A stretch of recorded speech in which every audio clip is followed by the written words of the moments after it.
Good afternoon, ladies and gentlemen. I'm actually on different um let's see what's going on. Just 1 second. I am not okay. Huh. I am on different platforms right now. I am also on my podcast, on Facebook Live, and of course over here on YouTube channel.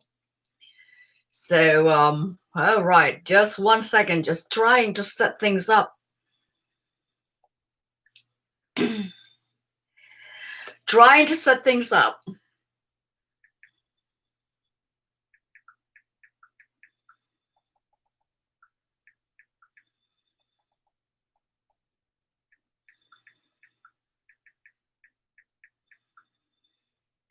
Okay. All right. So so there you go. Well, good afternoon, ladies and gentlemen. Welcome to Chat with Dr. Connors. And of course, this is Dr. Connors. I am live in 3 different platforms. And of course, I am live on my podcast on Spreaker.com, Facebook Live, and also on YouTube Live. Can you believe that? And today's discussion is women and politics. All right, it's we have to tackle this. So yes, again, I am live in different platforms. Live on my YouTube channel with Dr. Connors on YouTube. Chat with Dr. Connors on my podcast. I am on iHeartRadio, Google Podcasts, Apple Podcasts, Spotify, you name it. I'm being carried by different platforms. I feel so special. Yes, I'm feeling so special. So if you haven't already, go to YouTube and just look for Dr. Connors or Chat with Dr. Connors, and please subscribe and like and share. Of course, I'm also on Facebook Live and on Spreaker.com. Okay, so you can actually engage with me, post your questions or chat with me live on YouTube or on Spreaker.com or right here. Because today we are discussing something very, very important to me personally, and of course, in our society. Women and politics. So this is just particularly right here in the United States because it has gotten so ugly. Really, really ugly. People, women that I have respected all this time, okay, they get engaged in such very confrontational way when they cannot discuss politics, okay, in a very rational way without involving their emotion. So we are getting this like stereotypical, like women, they cannot handle anything without involving their emotion, which is not true. I'm very emotional, but when it comes to trying to discuss something rational, I set aside my emotion. Okay, I'm an artist, of course, after all. I'm very emotional. And I'm also Filipino. And Filipinos or Asian women, they are known for their, for the stereotypical, very irrational, right? Okay, ladies, my fellow women. Okay, it's not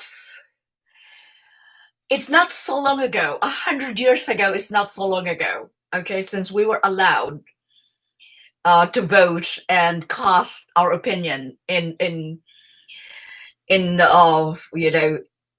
the voting areas. Okay, until 1950s, we were stay at home. But during World War II, okay, they have proven, and even World War One, they have proven that the value of women in our society is equal to that of men. What men can do, we can also do. Now, we have proven that by going to war, going to combat, being lawyers and doctors, soldiers, mechanics, you name it. We have proven that. And of course, we cannot also deny, okay, that in the physical sense, men are actually stronger. Okay, thank you, Tammy. We are stronger. Of course, in physical sense, men are stronger. All right, we cannot compete in that. That's why sometimes when you watch movies and you see this tiny Asian woman trying to beat a 6'2", 240 pounds man. Okay, not unless, of course, you have superpower. You can't simply do that, or you're Wonder Woman. You can't do that. All right. All right. So I have tackled this women and politics. Okay, because it is sickening for me to see my fellow women nitpicking fellow women because of their physical appearance, what they're wearing, what they look like. Okay, but not through their accomplishments. It's so degrading for us women. Okay, to look at your fellow women who have accomplished so much, who have worked so hard to be in that category level with men, and then in turn you tear her down because of the way she looks. Okay, and I'm talking about both sides of the aisle. Both sides of the aisle, it's the same. I mean, it's like, I see Nancy Pelosi. I see Amy Barrett, or, it's both sides of the aisle being torn down because of their physical appearance. I mean, look, Nancy Pelosi, I am neither a Democrat or Republican, but Nancy Pelosi has achieved so much in her lifetime. She gets voted into that position because she represents the needs and wants of her constituents. I just want to tell you, when there's something being posted, okay, on Facebook saying that impeach Nancy Pelosi, I just want to educate you people, okay, that you cannot impeach Nancy Pelosi. You cannot remove her from Congress. It is only her constituent who can remove her from Congress. So, and then, okay, on the other side of the aisle, the way how Melania Trump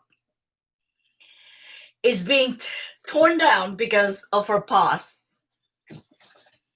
All right, first of all, Melania Trump she did not intend to be the First Lady of the United States. She was just dragged into it. And I feel so terrible for her because now, okay, and this has nothing to do with politics, just something to do being a woman. I feel so terrible for her because now at her age, okay, her past, the naked photos and everything that she has done in her youth is now being dragged about in public. I know she's being, is she at fault? I mean, look, all she wanted basically is just like, like most women, I say most women out there, most women out there, all she wanted was to have a stable and nice life. I mean, we all have our wants and our desires, right? It may be different from one woman to another. Okay, but we should not be so quick in judging. in judging other women, fellow women. Okay, I'm not saying that we're gonna all sing Kumbaya and lock hands together. But all I'm saying is that we should not be quick to judge, not just fellow women, but basically everyone. Okay, so here's my gripe. Now I'm going to talk about our politics, particularly in the United States, because I have lived all over the world. I've lived in third world countries and first world countries, so I travel a little bit. I'm not a spring chicken. So I have experience in my belt, so I have seen the political scene around the world. And I have not seen the ugliness that I see here in the United States. I don't know whether it has been magnified by the fact that we are now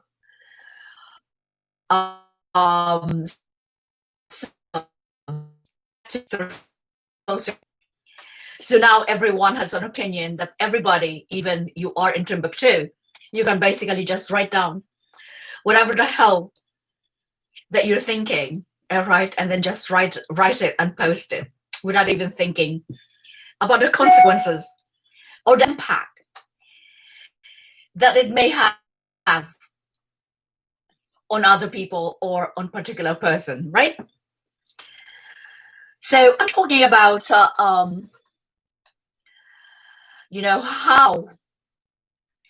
how friendships and relationships have been destroyed because of our politics. I am so appalled. I am so appalled that we are so quick to pounce on somebody. Sorry, this is live, so you can hear me choking on my own live. Don't call 911, I'm okay. I have my water. Okay, so where was I? I'm so appalled that we are so quick to pounce on somebody when someone's differ from their opinion. So I'm going to talk about one instance that happened to me on Facebook. That's why I avoid as much as possible to engage in political debate or discussion, because there's not a discussion. There's always a bashing. You know how many times I've been called an idiot because I happen to disagree with someone's opinion. Okay, I am not going to, to enumerate what my achievements are. But I could not be an idiot if I have 2 doctoral degrees under my belt. And, it's like we don't have that discussion anymore. It's not a discussion. It is more like insult. If you differ from somebody's opinion, okay, you're an idiot. If your beliefs are different from someone's, there you are, an idiot. So, okay, so this one particular instance that I'm talking about is I'm talking about a comment. And mind you, when I comment, there's no hatred that is attached to my comments. It is pure fun for me. Like, I laugh at memes and I laugh with all these so many things that are being brought about in social media. It's very entertaining for me. I don't have hatred for anybody in my heart.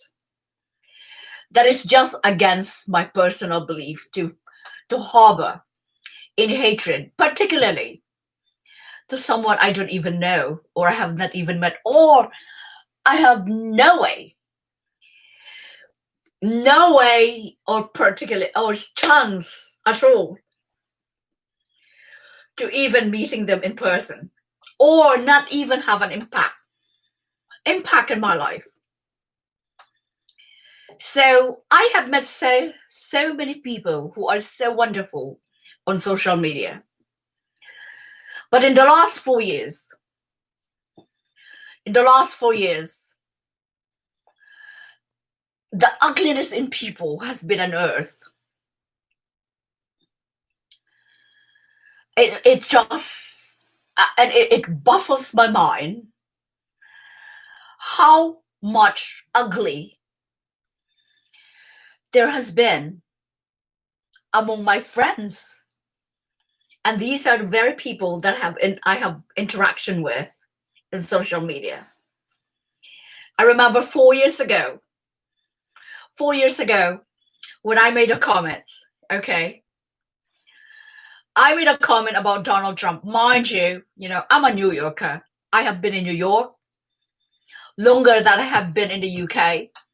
I have been in New York longer than I have been, in the Far East. I have been in New York. This is my residence. I consider myself a New Yorker. So Donald Trump is not new to the scene in New York City, okay? Before he became a politician, before he became the president of the United States, he was already the bum joke of New York City. So for me, when I see something about Donald Trump, it has nothing to do with hatred. He is like a New York institution. It's like it's either you can take him or you cannot take him. It's like living, it's like living in the ghetto. It's like getting used to it. You have to get used to it or get out of the ghetto if you cannot get used to it. Anyhow, so 4 years ago, I jokingly said something, and I was told to go back to where I came from. That was the beginning. That was the beginning of the ugly that I have seen. And all of a sudden, send this particular person, who is now no longer a friend of mine, of course, on Facebook, like telling me to go back where I came from. Now, first of all, I came from my mother's womb. I can't go back. I can't go back to where I came from. Okay, if we are going to be technical about it, we cannot go back. None of us can go back to where we came from. What we don't seem to realize is that this world, all these little boundaries that we recognize, okay, this is the boundary, this is the border, it is not ours. It is not ours to keep. That all these little borders that you're saying, okay, you stay there because you're Mexican, you stay there, or because you're Muslim or what have you. None of these mean nothing. Once that we are gone from this side of the earth, mean nothing. We are all going to be equal. We're going to be all equal. And yet we waste so much time. We waste so much time about berating and denigrating each other. And saying that by saying all these things, we feel better about ourselves, that we are better than the other person. But you know what? In reality, you are no better than the other person. You're not better because you happen to live in an industrialized country and the other one lived in the slums of Soweto or Sao Paulo in Brazil, or let's say in Manila in the slums there, or Thailand, or across the world, and you have you live in a palace and someone live in a shack.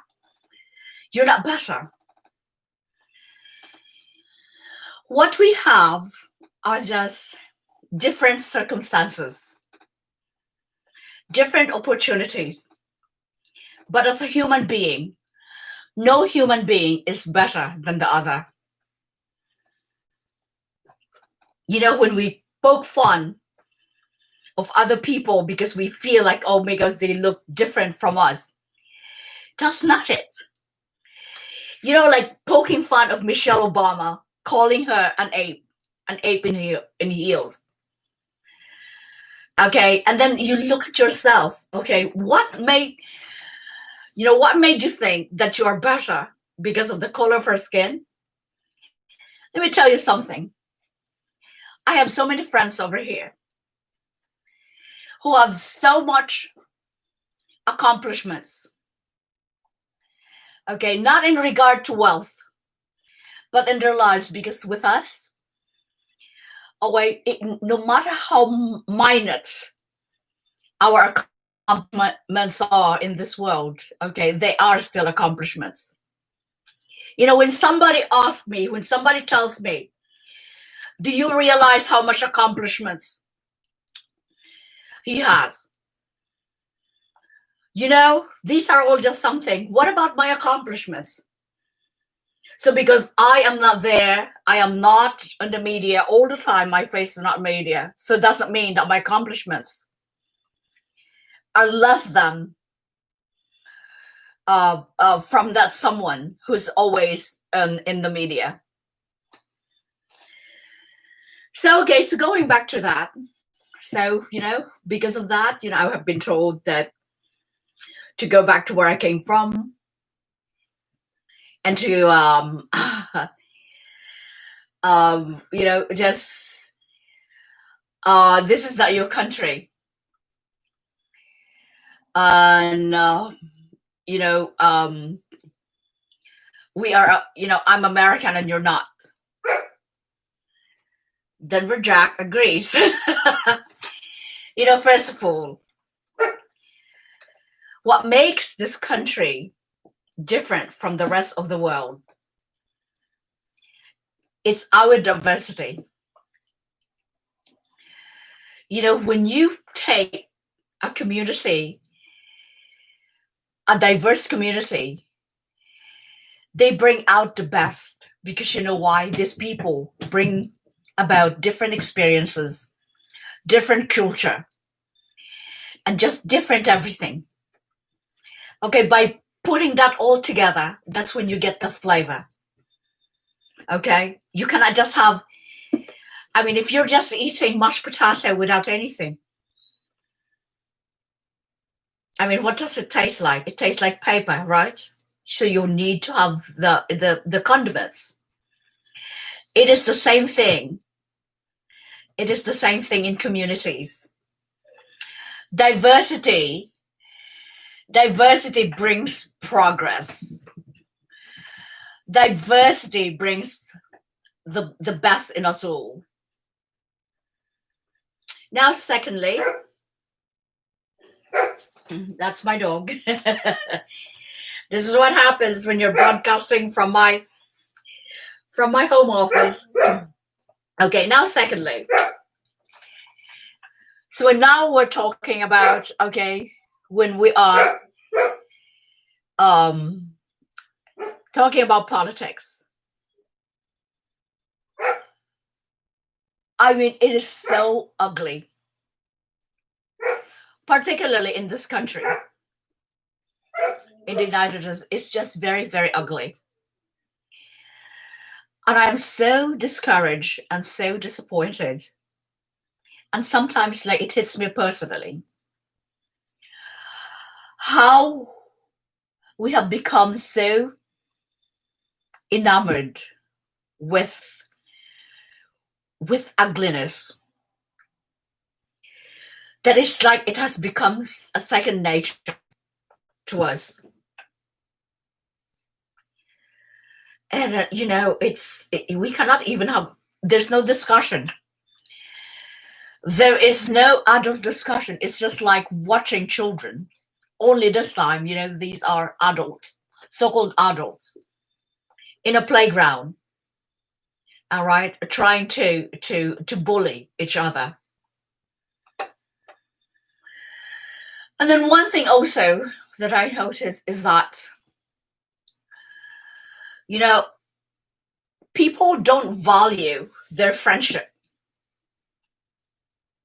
when it comes now to their politics and beliefs. And all of a sudden, the friendship that you have formed over the years, it's gone. Because now, there's so much love. There's so much love for our politicians. Okay, rather than love for the country, and love also, okay, for the common goal. So it really is. I'm really having difficulty. I'm really having a tough time understanding what is going on in our society. There's no camaraderie. I mean, it's like there's so much division. I mean, it's like, a person that you know for a long time, that you have interacted for a long time. All of a sudden, you have become enemies because you happen to disagree to their political beliefs onto their whatever beliefs they have. Like women are defending their politicians like they are married, or they're married, or are they're lovers. Okay, it's not. You know what it is like, it is not a secret. Okay, it's not a secret that I dislike Donald Trump. It's not a secret. Okay, but it's not the Republican that I dislike. It is him. It is the fact that when he likes everybody, it doesn't matter who that person is, as long as they like him. It's the fact that he is supposed to be the leader of all Americans. Okay, but he is only the leader of those people who support him. That's one thing that I don't like. Okay, it's not about that. It's like, I don't care the accomplishments. Oh, he has done so much. Is that the, what it is? It's like, bring about the people. Bring about the people, like reach out to the other part of, and it's vice versa. I'm not just talking about the Republican Party. I'm not just talking about that. But do not personalize your relationships with your constituent, your people. Whether you are a Democrat or Republican, you are still the president of all Americans, not just the Americans who support you. And those people also, I know that there are a lot of people, I mean, who just have utter disrespect and contempt, over him. I mean, we have to remember that regardless of who he is, of how he is, he's still our president. He's still the leader of the United States. So even though just a little bit of ounce of respect, I know that you say that respect is earned. I think it has changed so much. And then whenever, you ask somebody, it's like, oh, why do you support him? Oh, because he speaks my language. Well, I don't want my president to sound like Joe the mechanic around the corner. That's all I'm saying. I mean, I have no, I still, even though, it's like he acts in a very boorish way, I still support him. I mean, he is, after all, the president of the United States. He still deserves that. He still at least deserves that. If you don't respect him, at least respect, okay, the chair that he represents. So that's my take on that. However, if you're a leader, you should be a leader for everyone, not just for those who support you and who chant your name. You should be a leader in every way. You should have the dedication to your country. to your country first and to your people, and lost your needs. That's, that's my take on that. And for those of you women, who's defending him, okay, and who's defending him despite of his very misogyny and sexism and so divisiveness, defending him like he's your lover. I mean, come on, it's not out of that. It's only politics. It's only politics. I respect your political beliefs. I respect everyone's political beliefs. What I have learned to realize is that the Democratic Party and the Republican Party, they have more similarities than differences. It's at the end of the day, okay, is like they want to be in office, and most of their agenda, I don't know whether they are even achieved in the first term. You have to be a career politician in order to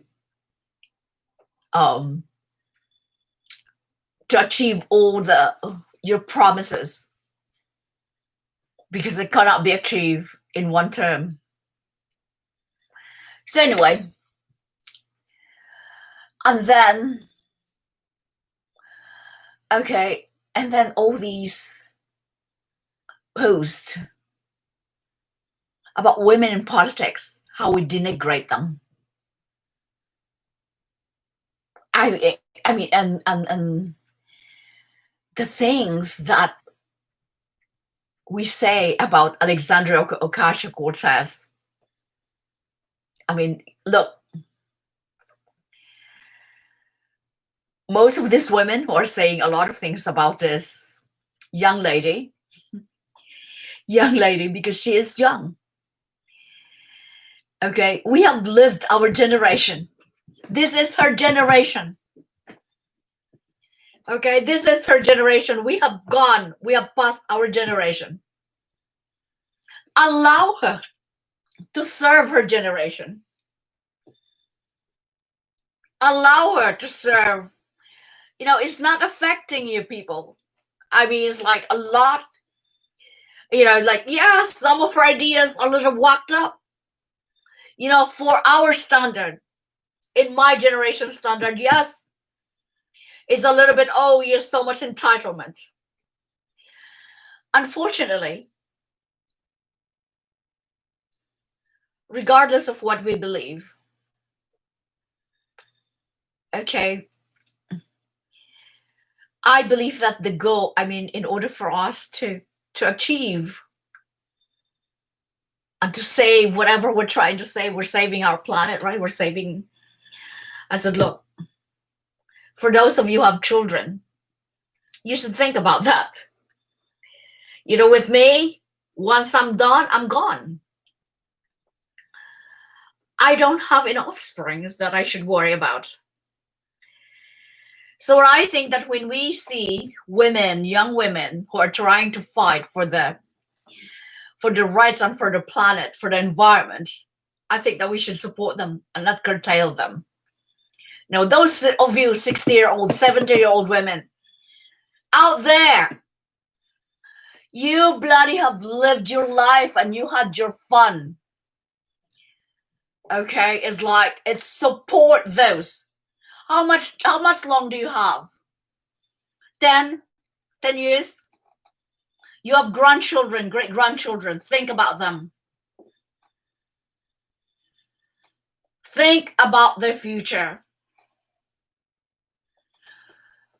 Vote for the politicians who's going to think about their future, who's going to save the planet, who's going to work to make sure that this planet is still livable by the time that your grandchildren are in their 20s or 30s. You're not going to live, if you are in your 70s, not 70s or 60s.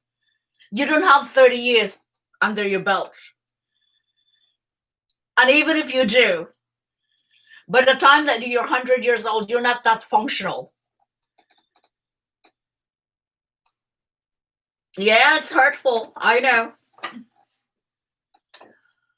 Just allow the next generation to to save, or to work hard, or to try to save at least whatever it is that is still worth saving. And you know what is worth saving? The environment. So we women, okay, we have a say about that. We need to form our strength and say that we demand clean environment. We demand that the oceans be clean. We demand that trees shouldn't be cut. We demand to preserve whatever wilderness that animals roam around. We demand that. Because you know what happens, we have our voices. We are women, are the carrier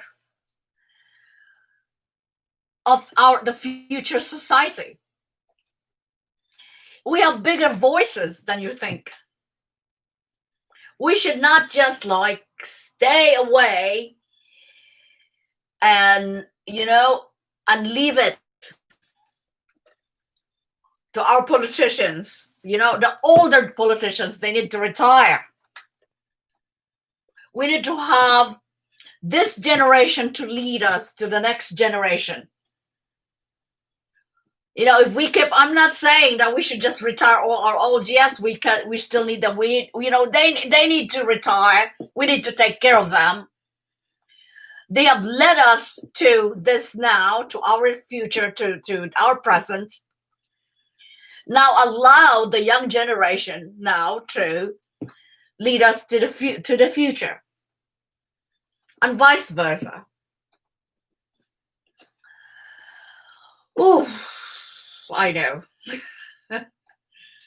I have a lot of things to say, and I get very animated. When it comes to that, because I still think that we can do so much more if we unite. We can do so much more if we extend understanding and tolerance. We can do so much more, if we just set aside our differences and try to focus on a common goal. What is the common goal? To have a better life, right?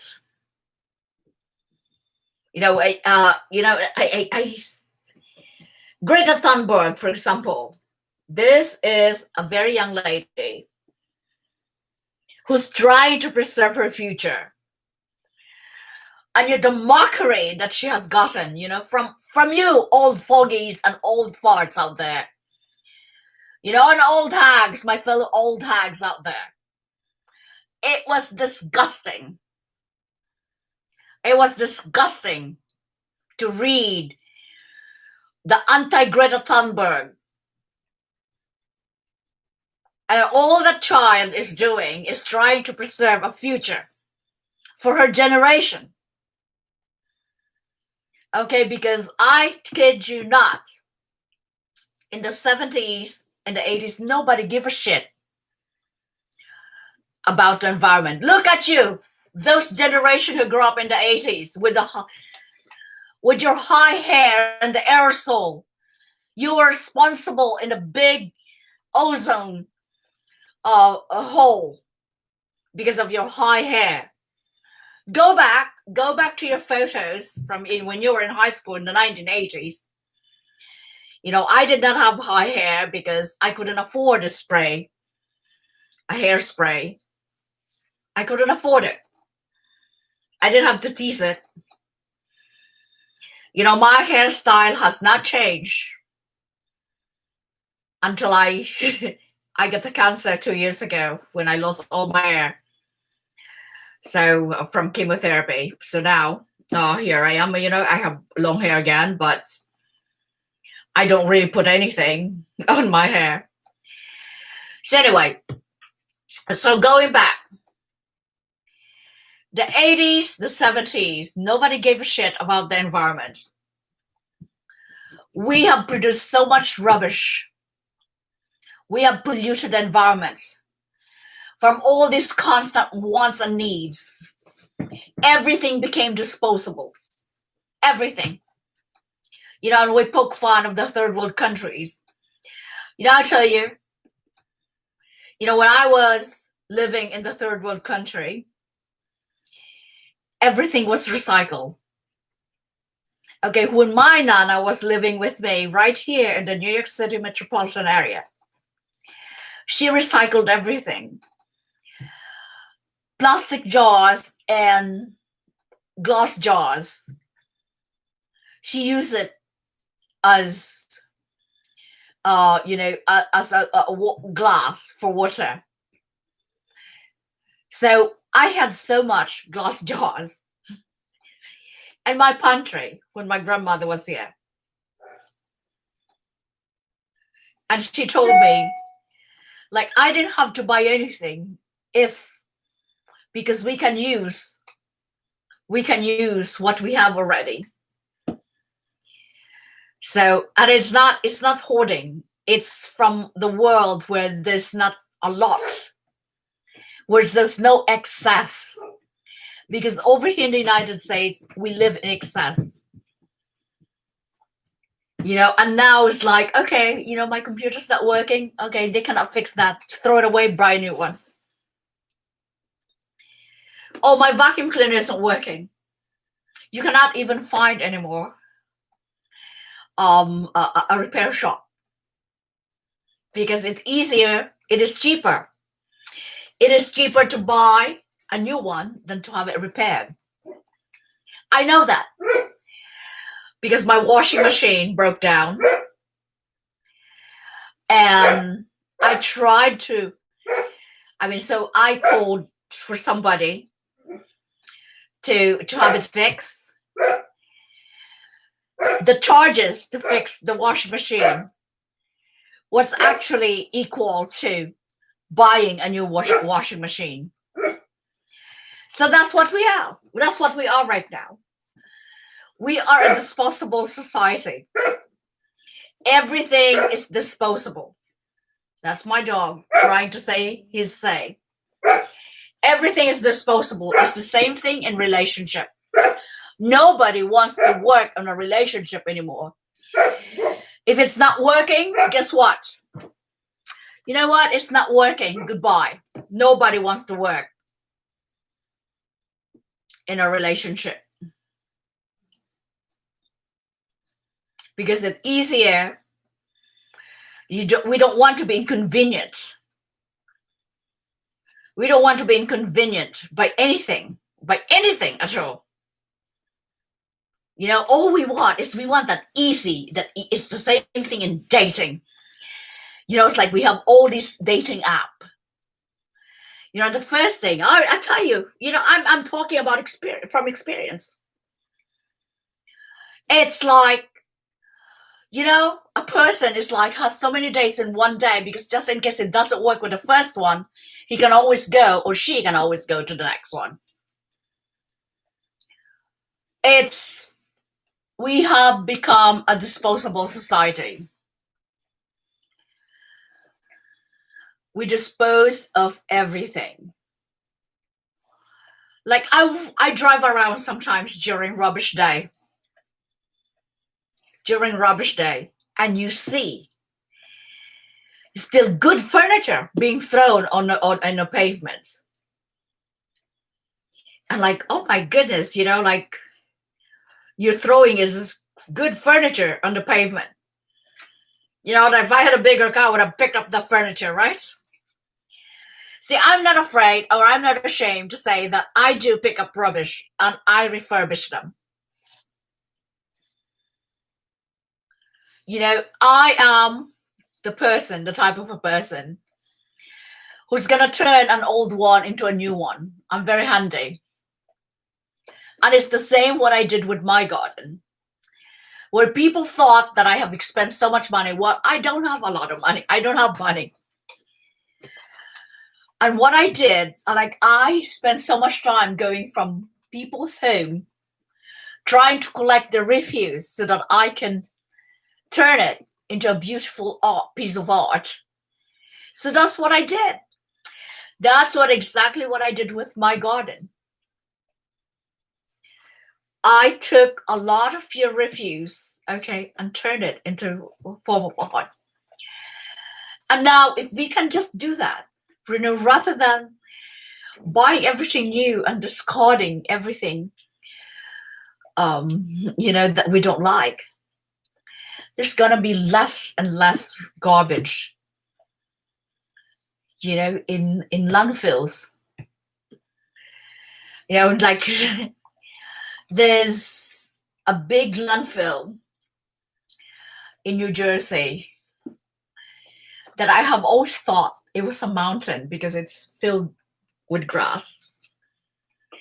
And every time I pass by, I'm very, very curious about it. So, of course, I investigated, and it's a landfill. And then I watched this documentary about how much plastics are there in the ocean bed. That is basically saying that majority of the ocean bed is filled with plastics. And yet we continue, we don't believe in these. We still produce a lot of rubbish. Look, I am very, I'm guilty. I'm guilty of that. I produce a lot of rubbish too. But I try very, very hard not to produce a lot. I try very hard to have less and less garbage. We buy so much clothes, and if we wear our clothes, we throw it away or we give it away. When it's going to, what I have done, okay, not everybody can do this, is that, what I have done so far, I do actually recycle my clothes. I reinvent them so that they would look new. Okay, to bring them up to date into this into the present fashion. I am not out there to impress anyone anymore. I'm not in my 20s. I've done so much. Like, no, I'm not impressing. You take me. You take me for who I am. Okay, I don't care to impress anybody, or I'm not there to be impressed. You know what impresses me? I get impressed by the goodness of the heart of the person. Genuinely. Those people who actually do things without making a list of the good things that they have done in life. Because, there are people like that. There are people who document everything that they do, all the goodness that they do in life. When they're trying to help somebody, they have that camera like, oh, hello. I found this homeless person, and I decided to bring him a piece of bread. And I decided to bring them. It's all well and good. But what I find it disturbing is that we lack the sensitivity, to put that person right in front of the camera for the world to see. Okay, they still have dignity and integrity. They don't want to be in the camera. They don't want to be seen. To be seen around the world, plastered that in that condition. I know that I wouldn't. When I'm struggling so much, I don't go out. I don't want people to know that I'm struggling so much. But instead, I put my best foot forward and try to overcome whatever it is that's putting me down, so that I can put this, possibility and somehow encourage others. Okay, that regardless of how shitty your life is, life is still beautiful. And also, so I do have an issue with that, when we're on with our camera. We do a little thing for the homeless person or somebody who's poor. Okay. We do a little thing like that. because we did so much good, and then we keep a running Excel spreadsheet of what we have done. Okay, and then there's like abortion about this. Oh, abortion. I also have issues with old men trying to say that abortion. Let me tell you something about abortion. I am pro-choice. Okay, so these are all women politics that I'm trying to tackle. I am pro-choice. It means, it doesn't mean that I'm pro-abortion. I don't believe in abortion, not unless, of course, it threatens the life of the mother or the baby. So I'm going to tell you a personal story. Many months ago, in my first marriage, I got pregnant. And what happened was I had an ectopic pregnancy. So it was in my ectopic pregnancy means it was outside the womb. It was in my fallopian tube. Twins, both fallopian tubes, I had that. One fetus was alive and it was in my right fallopian tube and it could be transferred into my womb. However, by doing that, it would have put my life in peril. So I had to make the decision. Well, at least my ex-husband then had to make the decision that to terminate the pregnancy, because even though they could transfer that, it would mean that I would be, my life would probably be in peril. So that was there then. So yeah, if that's considered an abortion, yes. So my ex-husband chose me over the baby because they said that even if I carried the baby into term, it would still put my life in danger. So did I want that to happen? I mean, yeah. If I would have, if the doctors would have asked me, I would probably say, you know what? I have lived 20 years or 21 years of my life, I want to give opportunity to that baby. That would have been my choice. But of course I wasn't, but my ex-husband chose me. And you know what he said? He said, as much as I would like to have a child, I have not even met that child yet.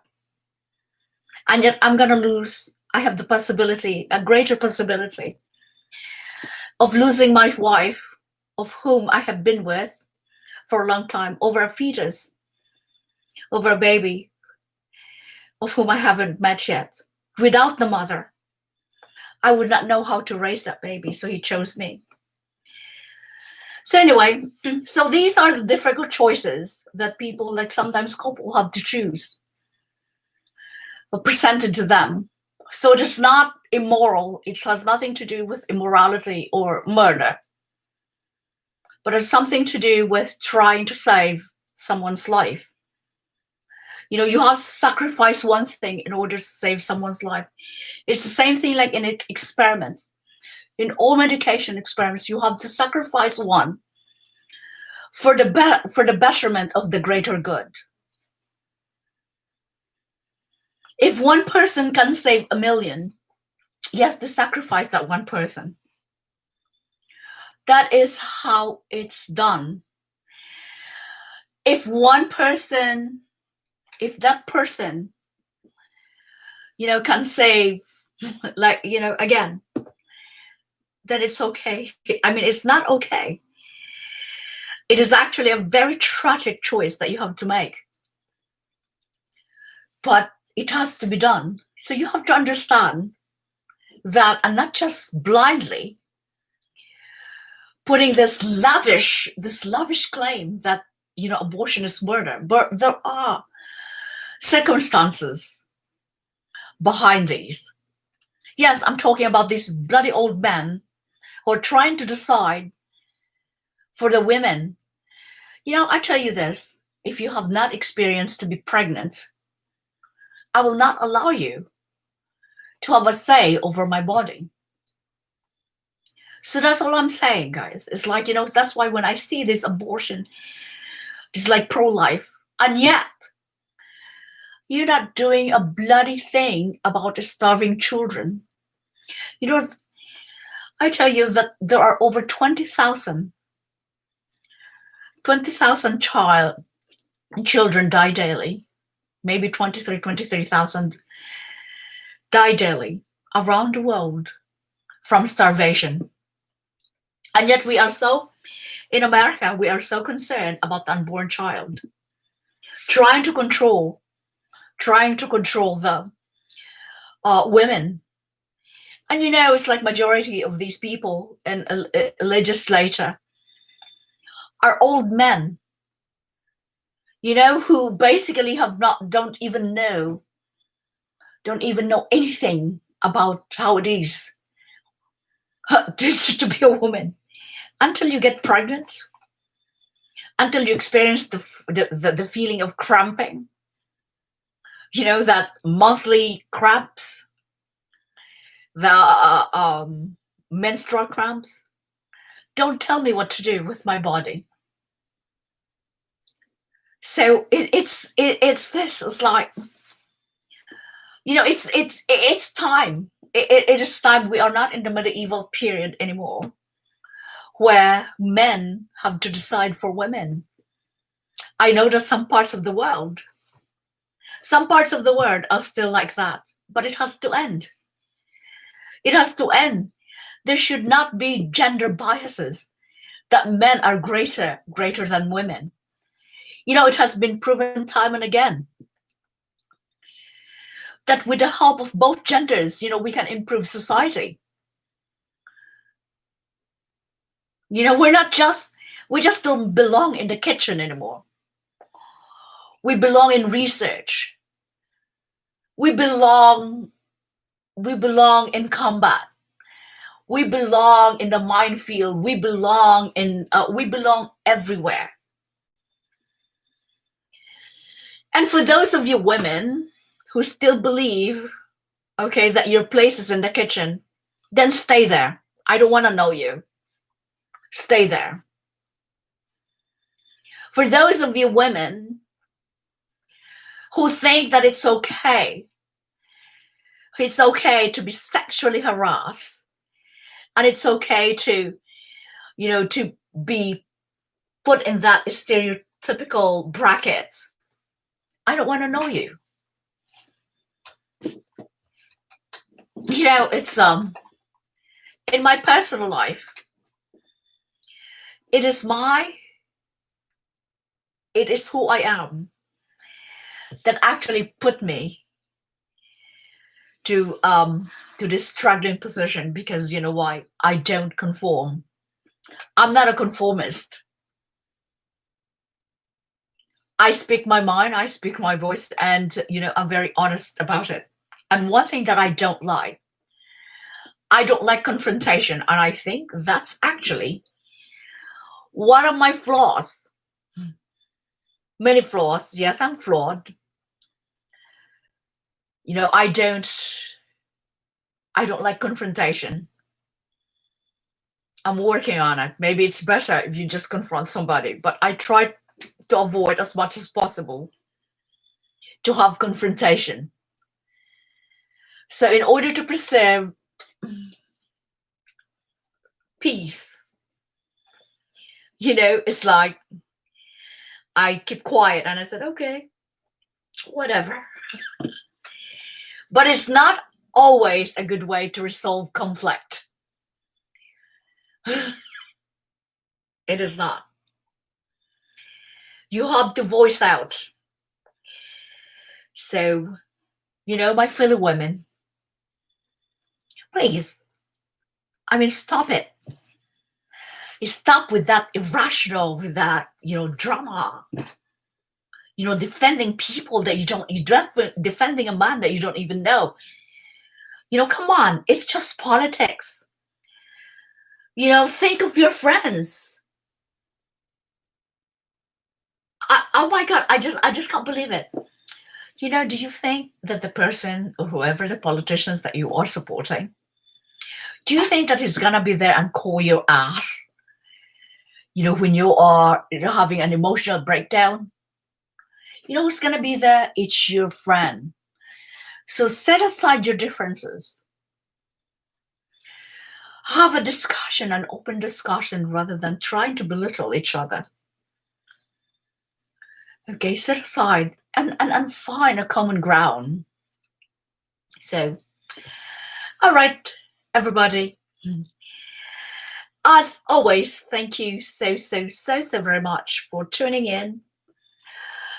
Again, you know, if you are on YouTube, please subscribe to my channel, Dr. Connors. Subscribe and share. I'm on my Facebook, of course, Alison Strathmore or Dr. Connors, and on Spreaker.com and Spotify, Google Podcasts, Apple Podcasts, and iHeartRadio, and I'm gonna put a link on my in my Facebook page. So thank you all so very much for tuning in. And next time, I mean, it's like, you know, when you can interact actually with me. You can post your question. You want to discuss about something. You know, do so. Everything is worth discussing.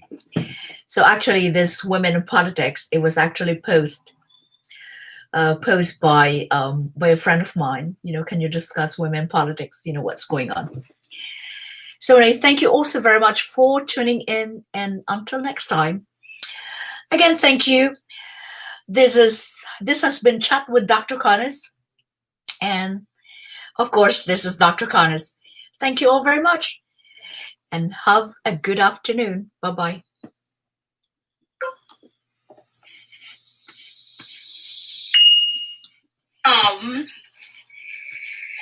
So there you go. So, well, good afternoon, ladies and gentlemen. Welcome to Chat with Dr. Connors.